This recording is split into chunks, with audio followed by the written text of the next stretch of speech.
안녕하십니까.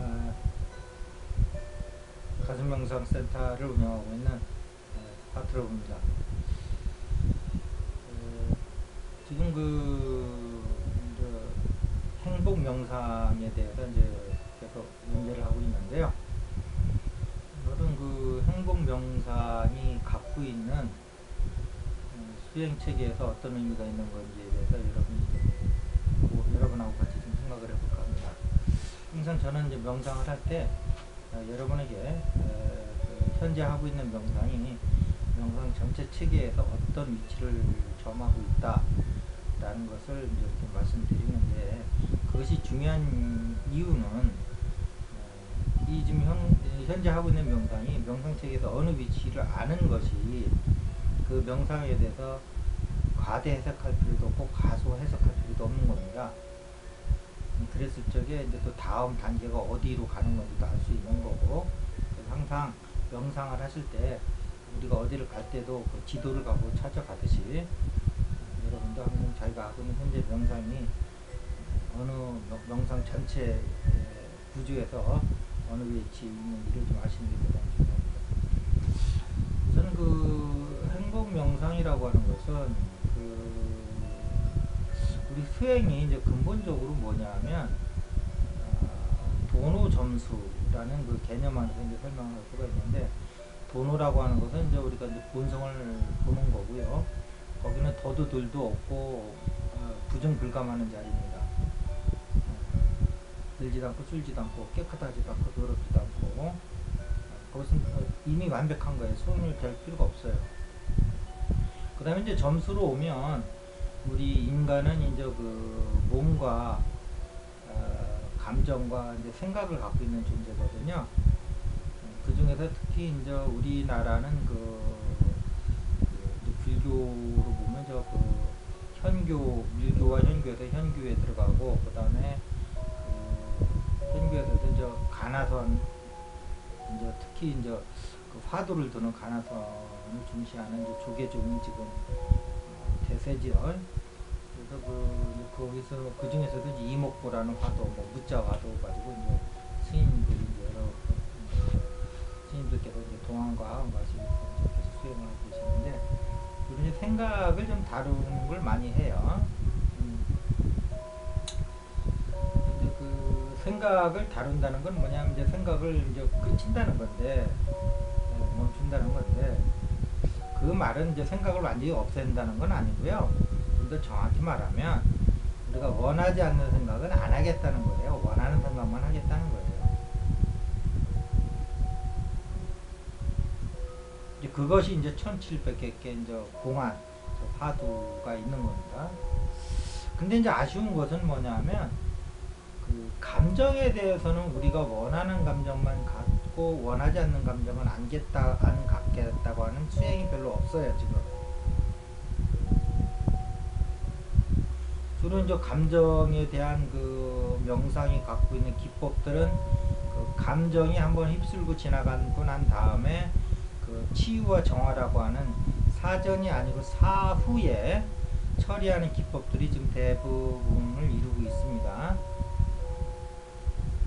거기서도 이제 우리 이제 가슴 명상이 하는 두려움에 대한 명상법은 우리 감정을 뿌리에 해당되는 심장으로 직접 들어가서 감정을 처리해 주는 거고요. 근원적인 거고, 기존에 이제 다른 센터들에서 하는 감정의 정화 치유법은 주로 이제 머리에서 떠오르는 생각을 가지고 이제 해주는 건데, 그것은 이제 풀로 치면 뿌리를 이렇게 빼내는 게 아니고 이제 올라오는 풀만 자꾸 깎아주는 거기 때문에 계속 이제 풀은 올라오게 돼 있죠. 그때는 없어진 것 같은데 또 지나면 또 올라오고 그러죠. 그래서 근원적으로 이제 심장, 오장육부에 우리 근원적으로 들어가 있거든요. 감정들이. 그래서 거기를 정화시켜주는 게 중요합니다. 그러면 이제 사전적으로 우리가 이제 원하는 감정을 우리가 누리고 원하지 않는 감정은 우리가 그거로부터 조정당하지 않겠다 라는 여러분들이 명상을 하실 필요가 있어요. 그런 측면에서 이제 행복 명상이 이제 어떤 명상에서 이제 위치를 잡는 겁니다. 왜냐면 도노 점수에서 우리나라는 이제 주로 생각을 다루는 법을 많이 하는데 불교가 행복 명상이라는 건 이제 그 감정을 다루는 것이다 이렇게 이제 여러분들이 생각을 하시면 되고요. 근데 이제 생각과 감정은 사실은 별개는 아닙니다. 생각이 일어나면 감정도 일어나고 또 거꾸로 감정이 일어나면 생각도 일어나죠. 어떤 사람에 대해서 나쁜 생각이 나면 나쁜 감정이 같이 동반되고 좋은 생각이 나오면 좋은 감정이 같이 동반되고요. 또 거꾸로 어떤 사람에 대해서 나쁜 감정이 동반이 되면 나쁜 생각도 같이 떠오르고 좋은 감정이 떠오르면 좋은 생각도 같이 떠오르죠. 그래서 제 개인적인 체험으로는 생각을 잡아도 되고 감정을 잡아도 되는데 생각을 잡는 것보다는 감정을 가슴에서 잡는 게 머리에서 감정을 잡는 것보다는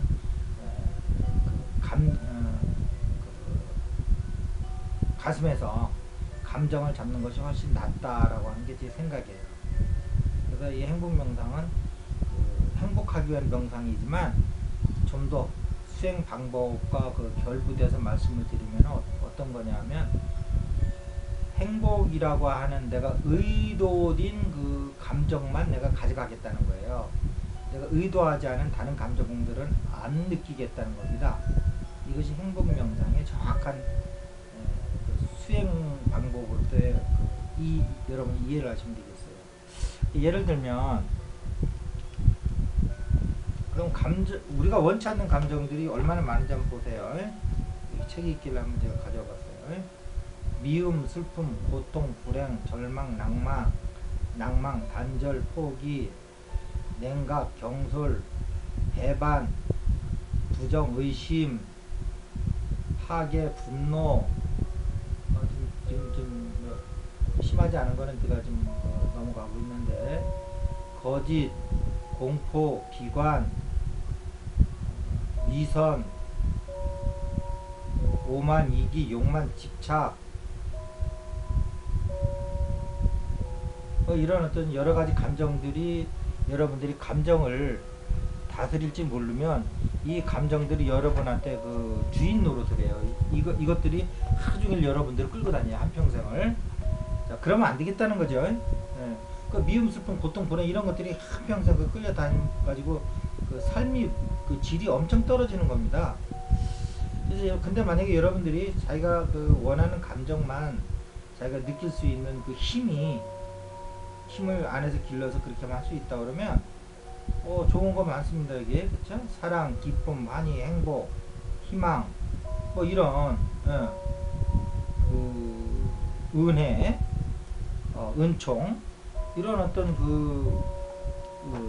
아주 긍정적이고 우리 그 몸과 마음에 활력을 주는 이런 어떤 그 감정만 내가 끌고 갈 수 있는 힘이 있으면 선택해서 여러분의 삶은 완전히 바뀝니다. 그러니까 지금 우리나라 수행법이 너무 현실과 떨어져 있어요. 오래 한 사람들도 자기가 원하는 감정을 가져간다는 개념조차도 없고 그 원하는 감정만을 이렇게 누릴 수 있는 그 능력도 지금 없고 그래서 우리가 지금 감정에 대해서 좀 다시 한번 좀 여러분들이 그 수행에 있어 가지고 좀 생각해 볼 여지가 많은 부분이 있어요. 그런데 이렇게 이제 생각과 감정을 이제 점수로서 여러분들이 이제 원하는 걸 끌고 가는 건데 그래서 이제 그 감정을 여러분들이 원하는 것만 자기가 그 누릴 수 있는 힘이 생기면 당연히 생각도 같이 그 조절이 되고요. 원치 않는 생각은 안 할 수도 있고 당연히 안 되는 거겠죠. 안 할 수 있고요. 그다음에 이제 이런 그 고차 진동의 이제 그 고급 감정들이 이제 항상 여러분이 유지할 수 있으면 몸 특히 오장육부가 엄청나게 편해지고 몸도 엄청나게 가벼워집니다. 그다음에 온갖 그 몸 자체가 갖고 있는 욕망이 있어요. 뭐 성욕이라든지 식욕이라든지 명예욕이라든지 이런 그 욕망이 완전히 이 그 고차 감정들에 의해서 정서들에 의해서 순화되기 시작합니다. 그래서 이 행복명상이라는 게 여러분들이 그냥 단순하게 행복해지는 명상이구나 라고 해도 틀린 것은 아닌데, 그 이면에 이런 그 어떤 수행적 의미가 있다는 것을 여러분들이 깊이 인식하고 이 행복명상을 여러분들이 적극적으로 수행하시면 막연한 수행보다 훨씬 여러분들이 실생활에서 많은 도움을 받으실 거고, 설사 여러분이 이 수행을 증득하고 나서 여러분들이 만약에 그 삶을 마쳤을 적에도 저 세상 가서도 여러분은 원하는 감정만 가지고 존재할 수 있어요. 그 다음에 또 하나는 이제 불교에 보면 이제 사무량심이라고 있는데, 사무량심이라고 있는데, 그 사무량심이 이제 자비희사지요. 그 중에서도 이제 굳이 행복이라 그러면 뭐 이제 자비희사 중에 이제 희에 속하겠죠. 이렇게 이제 그 부처님께서도 자비희사 사무량심을 수행해서 기르라고 분명히 말씀을 하셨습니다. 요것은 이제 현대 명상적으로 풀이하면 이제 아스트랄체를 이렇게 고차 아스트랄체를 이렇게 옮겨가라, 그런 거겠죠. 그러다 보면 이 감정이 순화되면 당연히 생각과 감정은 서로 이제 그 영향력을 주는데, 멘탈체, 즉 생각 사고체도 순화되는 과정을 지금 한국의 명상처럼 이렇게 생각만 감정하고 딱 떨어뜨려서 그 머리에서 화두를 갖고 이렇게 생각을 없애려고 하는 수행에서 오는 여러 가지 이제 상기병도 있고, 이런 것보다는 훨씬 더 수행의 질이 높습니다. 왜냐하면 즐거움 속에 있으면서 이런 것이 저절로 되기 때문에. 근데 화두 들고 결과부자하고 이렇게 그 생각을 없애는 명상에 들어가면, 해보신 분은 아시겠지만 그렇게 그 명상 자체가 이렇게 즐거움이 없어요. 아주 오래 하셔가지고 이제 수행이 익숙하신 분들은 무념무상의 즐거움을 알지만, 이게 이제 그 생활 그 제가 수행자들은 수행하면 우선 좀 힘들다는 생각부터 먼저 하게 되죠. 그래서 이제 감정을 좀 먼저 해보시라고 좀 권해보고 싶습니다. 그 다음에 뭐 또 이제 기독교를 믿으시는 분들도 결국은 그 이제 주님에 대한 은총이라든지 하나님에 대한 사랑, 이런 것을 자기가 이제 그 은총과 사랑을 원하는 것만 이 안에서 실현시킬 수가 있기 때문에, 항상 그 주님에 대한 은총과 하나님에 대한 사랑을 항상 자기가 유지할 수 있는 힘이 있어요. 그래서 상대방이 누가 와서 이렇게 좀 감정을 좀 건드린다 하더라도 자기가 선택하지 아니한 감정은 여기 들어올 수 없게끔 여러분들이 그런 힘을 기르시면 기독교의 어떤 그 믿음, 신앙을 하시는데도 힘을 받으실 거고요. 그 다음에 일반 수행 하시는 분들도 항상 행복 속에서 수행을 하시기 때문에 많은 도움이 되시리라고 생각합니다. 오늘은 행복 명상에 있어서 수행에 관련해서 어떤 의미가 있고 어떤 위치를 차지하고 있는가에 대해서 말씀을 드렸습니다. 감사합니다.